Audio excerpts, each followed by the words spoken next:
On September 26, 1346, a 16-year-old prince stood on a hill at Cray, surrounded by 30,000 French corpses. Edward of Woodstock, the Black Prince, had just commanded his first battle, and his father, King Edward III, had refused to send help, declaring, "Let the boy win his spurs." The boy had done more than that. He'd annihilated the flower of French chivalry, standing calm as blind King Jon of Bohemia charged to certain death as French knights trampled their own crossbowmen. As Europe's most powerful army dissolved into bloody chaos, the Golden Prince in black armor was Ned on the field, surrounded by admiring nobles who called him the perfect embodiment of chivalry. No one could have imagined that this shining hero would become medieval Europe's most notorious killer. Edward was everything medieval society idealized in a warrior prince. Tall, handsome, educated in languages and warfare, generous to his followers, and supposedly merciful to defeated enemies. After capturing King John II of France at Poitiers in 1356, he famously served the king dinner personally, claiming he wasn't worthy to sit at the same table as royalty. Chroniclers praised his courtesy, his religious devotion, his perfect adherence to Chivalric codes. He founded religious chapels, gave alms to the poor, and wore the ostrich feather badge with the humble motto, "I serve." French nobles who surrendered to him initially spoke of his honor and proper treatment. He was by every standard of his age the perfect Christian knight. But something darker lurked beneath the shining armor. Even at sea observers noted how he watched the French nobles drowning in their own blood with peculiar satisfaction. During his first independent command in 1355, he began developing what he called the chevauchée, a military strategy that was essentially systematic terrorism. The idea was simple: destroy everything that could support life, burn crops, poison wells, slaughter livestock, destroy mills, burn churches, level entire towns, and kill anyone who couldn't be ransomed. Make the land so desolate that it couldn't support armies, governments, or even basic civilization. It was total war. 5 centuries before the term was invented, the 1355 Grand Chevauchée carved a 900-mile path of absolute destruction across southern France. Starting from Bordeaux, the Black Prince's army destroyed over 500 towns and villages, including the complete annihilation of Carcassonne's lower town, which never recovered its medieval prosperity. His explicit orders were to burn and destroy everything. Soldiers were paid bonuses for the most thorough destruction. Churches were specifically targeted, not for their wealth, but to break French morale. Monks and priests were tortured to reveal hidden valuables, then killed anyway. The psychological impact was devastating. French peasants began believing the English were demons sent by God to punish them for unknown sins. The Black Prince refined terror into military science. He would leave one survivor from each village, usually a child, to run to the next settlement and describe what was coming. He displayed mutilated bodies along roads in artistic arrangements, heads on pikes forming arrows pointing toward his next target. Wells were poisoned with human corpses and dead animals, ensuring that even after his army passed, death would linger. One French chronicler wrote, "The English came not as warriors, but as harvesters of death, leaving nothing but crows and wolves to inhabit what were once prosperous lands." For 7 years after their passing, no birds sang. The Battle of Poitiers in 1356 cemented the Black Prince's military reputation while revealing his true nature. Outnumbered 2-1, he destroyed the French army and captured King John II. The battle itself was a masterpiece of tactics, but the aftermath showed his evolving cruelty. While he treated the king with elaborate courtesy for propaganda purposes, common French soldiers were systematically executed. Those who couldn't pay ransom were blinded and released to be burdens on French society. The contrast between his treatment of valuable nobles and worthless commoners exposed the lie of chivalry honor. It only applied to those who could pay. In 1367, the Black Prince intervened in the Castilian Civil War, restoring Pedro the Cruel to the Spanish throne. The campaign revealed new depths of depravity. He watched approvingly as Pedro murdered his own brother with a dagger, then helped execute 7,000 prisoners after the Battle of Niger. Spanish chronicles describe rivers running red for 7 days, but Spain would have its revenge. The prince contracted what historians believe was dysentery or cancer during the campaign. The disease would spend the next 9 years slowly rotting him from the inside, what many contemporaries saw as divine punishment for his crimes in God's own kingdom of Castile. As Prince of Aquitaine from 1362 to 1371, Edward transformed from military terrorist to economic vampire. He imposed crushing taxes that drove noble families into poverty and caused merchants to flee. The hearth tax he instituted was so burdensome that entire villages were abandoned. He sold safe passages to merchants, then had them robbed by bandits who were actually his soldiers. Towns were forced to pay protection money or face destruction. When the Aquitanian nobles finally rebelled, they cited not just the taxes, but the complete breakdown of law and justice under his rule. The perfect knight had become a perfect extortionist, squeezing his subjects until they had nothing left to give. After Spain, the Black Prince was never the same. The illness that struck him was described by contemporaries as a great sickness and rotting of the blood. He couldn't ride a horse, instead being carried in a litter like a corpse. His skin turned yellow and black in patches.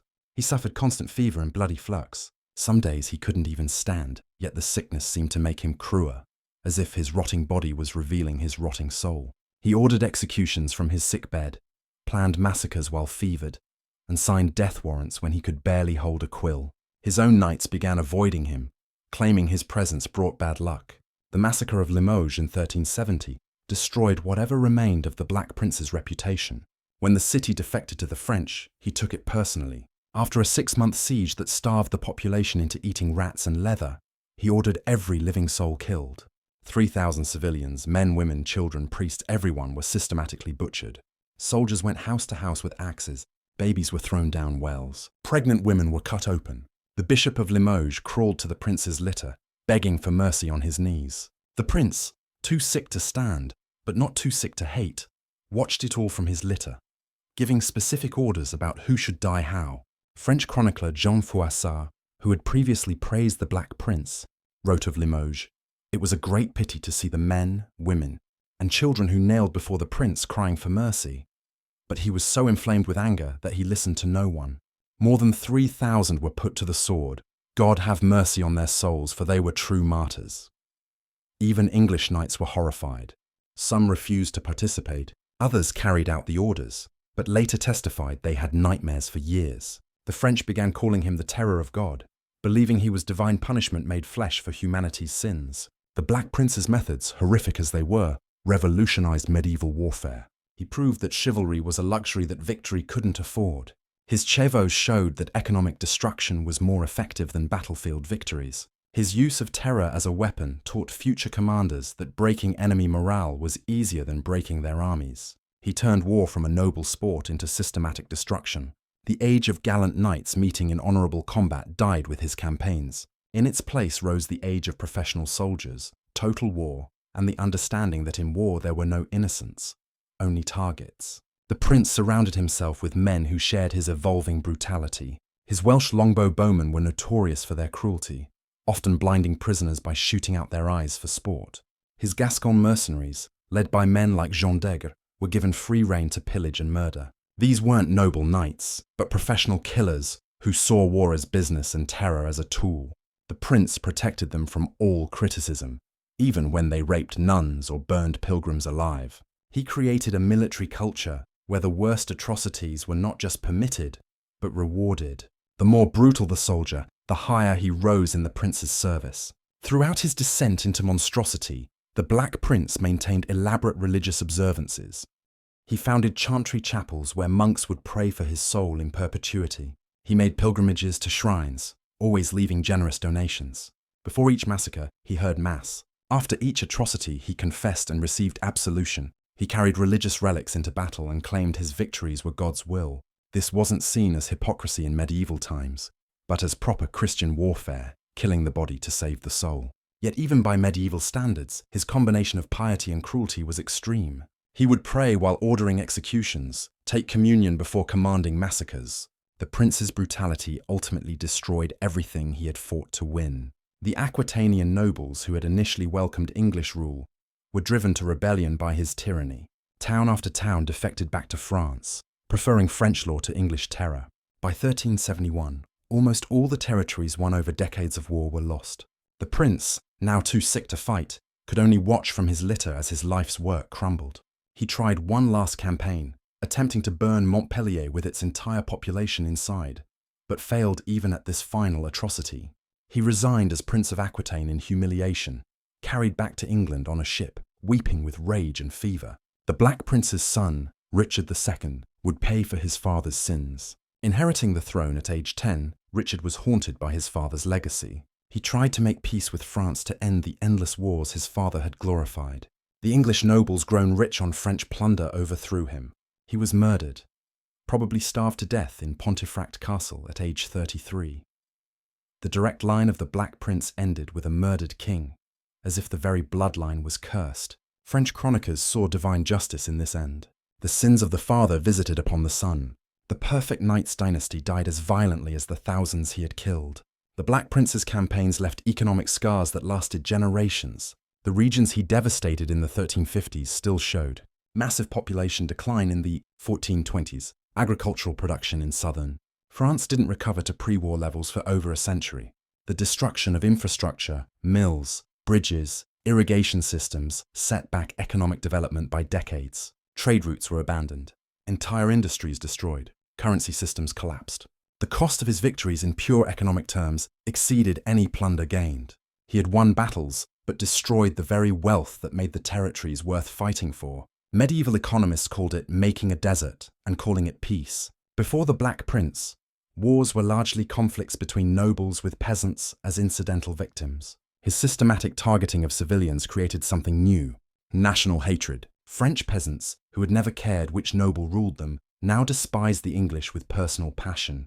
This hatred transcended class. Merchants, priests, nobles, and peasants united in their desire for revenge. The prince had inadvertently created French nationalism through shared suffering. This emotional transformation would eventually drive the English from France entirely. Joan of Arc's ability to rally France stemmed directly from the national trauma the Black Prince had inflicted. He won every battle, but created the conditions for England's ultimate defeat. The Black Prince's last years were a descent into physical and mental hell. His body was rotting, wounds wouldn't heal. His teeth fell out, his hair turned white. He suffered hallucinations, claiming to see the ghosts of those he'd killed. His temper became uncontrollable. He once had a servant beaten to death for spilling wine. He couldn't sleep without massive doses of poppy wine. On good days, he could sit up and dictate letters ordering executions. On bad days, he screamed about demons coming for his soul. Even his own family avoided him. His father, the king, visited rarely. His wife stayed in separate chambers. His surviving brothers found excuses to be elsewhere. On June 8, 1376, Trinity Sunday, the Black Prince died at age 45. His death was as horrible as his life had become. Witnesses described him alternating between begging God for forgiveness and cursing his enemies for damnation. He supposedly saw visions of the massacre victims surrounding his bed. His final words were reportedly, "I have done evil, I know it. I know it," though English chroniclers claimed he died peacefully after confession. He was buried in Canterbury Cathedral, with an epitaph praising his nobility and courage. But his tomb effigy, showing a perfect knight in shining armour, was perhaps the greatest lie of all. The real Black Prince had died as he lived, in blood and horror. The Black Prince's death brought no peace to England or France. The power vacuum he left sparked new conflicts. His father, Edward III, died a year later, leaving the child Richard II on the throne. The French, emboldened by the removal of their greatest tormentor, immediately began reconquering lost territory. English garrisons he had established were systematically besieged and destroyed. The mercenary companies he had employed turned to brigandage, terrorizing the very lands they once protected. His military innovations, the professionalization of warfare, the use of economic destruction, were adopted by all sides, making war even more terrible. His legacy was not victory, but endless escalating violence. The French response to the Black Prince's death was celebration mixed with continued fear. Churches across France held services of thanksgiving, but mothers still used his name to frighten children. Be good or the Black Prince will get you. Sites of his massacres became pilgrimage destinations where people came to pray for the dead. The French nobility, many of whom had lost fathers and brothers to his campaigns, swore oaths of revenge that would drive the war for another generation. French military doctrine was completely reorganized to counter his tactics, avoiding pitched battles using guerrilla warfare, targeting English supply lines. They had learned from their tormentor, becoming as ruthless as he had been. English historians immediately began rehabilitating the Black Prince's image. Chronicles were edited to minimize atrocities and emphasize chivalry deeds. The massacre at Limoges was reduced from 3,000 to 300, then described as a military necessity. His economic extortion was reframed as efficient administration. The systematic destruction of French countryside became strategic brilliance. Victorian historians turned him into a romantic hero, the perfect medieval knight fighting for England's glory. French sources describing his atrocities were dismissed as enemy propaganda. This whitewashing was so effective that even today many English remember him as a hero rather than the war criminal he actually was. The Black Prince's true legacy was the transformation of warfare from limited noble conflict to total war. His Chavosa strategy would be used for centuries. Sherman's march to the sea in the American Civil War followed his blueprint exactly. His use of terror to break civilian morale became standard military doctrine. His economic warfare destroying the enemy's ability to make war rather than just defeating their armies predated modern strategic thinking by 500 years. Military minds still study his campaigns, though they focus on tactics rather than atrocities. He proved that in war, brutality worked better than honor, a lesson humanity has never forgotten. Modern archaeology confirms the chronicler's accounts of the Black Prince's brutality. Excavations at sites along his campaign routes reveal layers of ash consistent with total destruction. Mass graves dating to the 1357s show evidence of violence against civilians, women and children with sword wounds, skulls showing execution-style killings. At Limoges, construction work in the 1960s uncovered a mass burial site with remains of approximately 300 individuals, all showing trauma consistent with massacre rather than battle. Coin hoards buried during his campaigns and never recovered suggest populations that fled or died. The physical evidence supports the darkest interpretations of his legacy. Medieval theologians struggled to reconcile the Black Prince's obvious evil with his Christian victories. Some argued he was God's scourge like Attila sent to punish sinful France. Others claimed his illness and horrible death proved divine judgment. The Pope never officially condemned him, needing English support against French dominance. But several bishops privately wrote that his soul was surely damned. Miracle stories arose of his victims becoming saints through martyrdom. The chapel he built at Canterbury, where he's buried, was said to be haunted by those he killed. Pilgrims reported hearing screams and seeing blood on his tomb. The church's verdict was unspoken but clear. Hero or not, the Black Prince was hellbound. Modern psychologists studying historical accounts have theorized about the Black Prince's transformation from hero to monster. Some suggest the pressure of living up to his father's expectations drove him to extremes. Others point to possible brain damage from head injuries in battle, affecting his judgment and empathy. The disease that killed him might have caused neurological changes, increasing aggression and reducing impulse control. But the most compelling theory is simpler. War revealed his true nature. The chivalric knight was always a mask hiding a sadistic killer who found in warfare the perfect excuse to indulge his darkest impulses. The perfect knight was perfect precisely because he perfectly embodied warfare's essential brutality. While chroniclers focused on nobles and battles, occasional glimpses of common victims survive. A French merchant's letter describes finding his entire family dead after a chev. A priest's diary from Carcassonne records burying 847 parishioners in 3 days.